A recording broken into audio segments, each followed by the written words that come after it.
This is the first in a short series of screencasts about very, very basic harmony.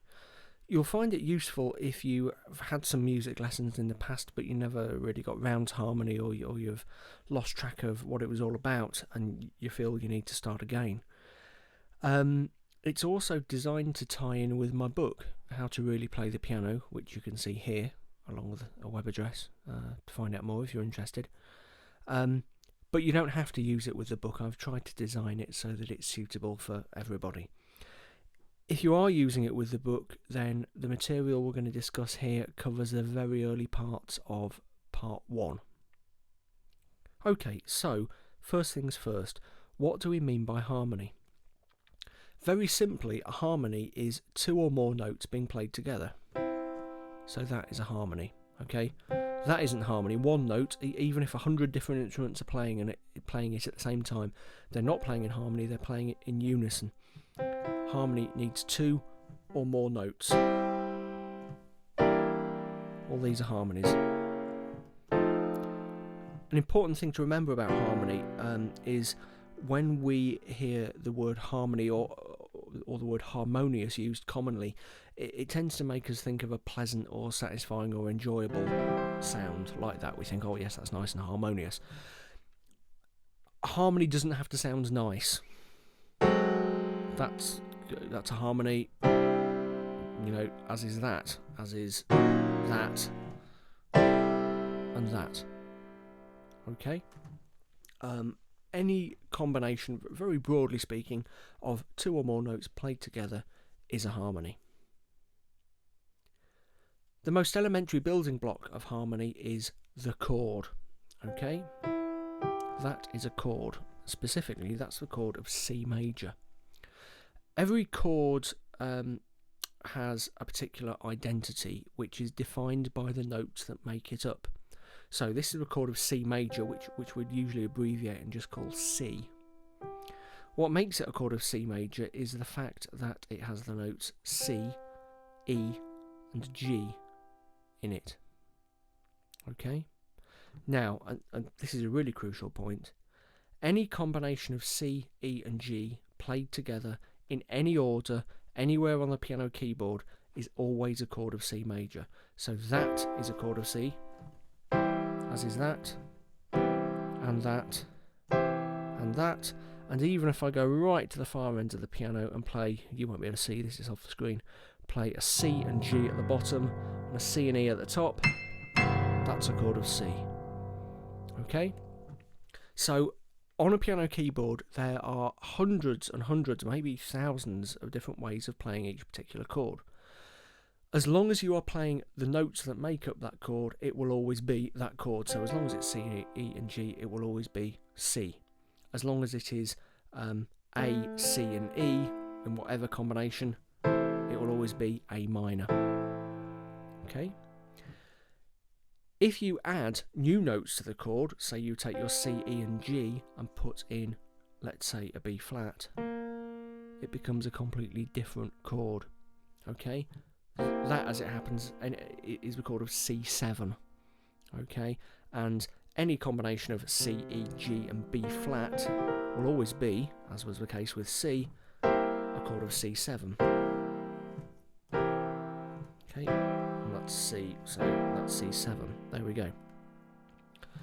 If you take notes away from the chord, again, they either change. So if you take the B flats out of C, C7, it just refers to being C. If you take one of the notes out of C, it becomes ambiguous. So if you take all the G's out of a chord of C, then that could be part of a C chord, but it could also be part of A minor. Okay? So we typically define a chord, whereas a harmony is 2 or more notes sounding together. A chord is a combination of 3 or more notes sounding together that has a particular identity. Now, chords are important because they form the underlying harmonic structure of nearly every piece of music you'll ever listen to, particularly if it's music in the Western tradition, if it's a song or a symphony or a concerto or whatever.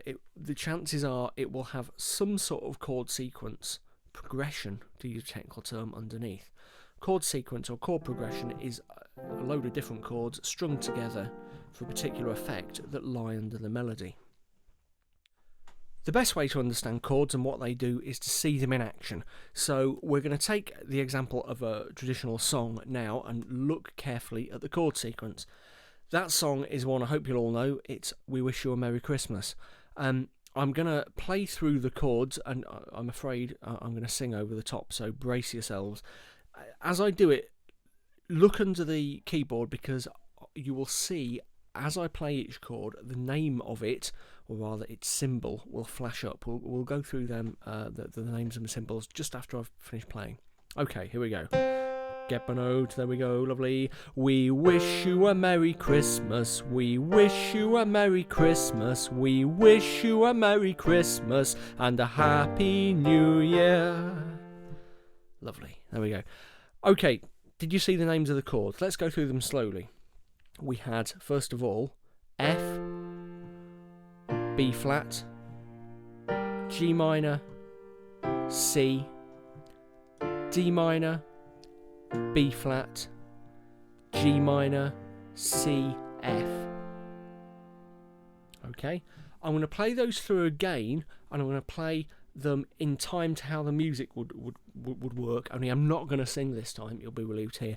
But I want you to try and hear the melody over the top. We've got one lead note going in, we wish, and I just want you to try and sing it in your heads. You can, even if you feel like making your friends, neighbours and loved ones really happy, you can sing it out loud as you listen. Okay, so here we go. We...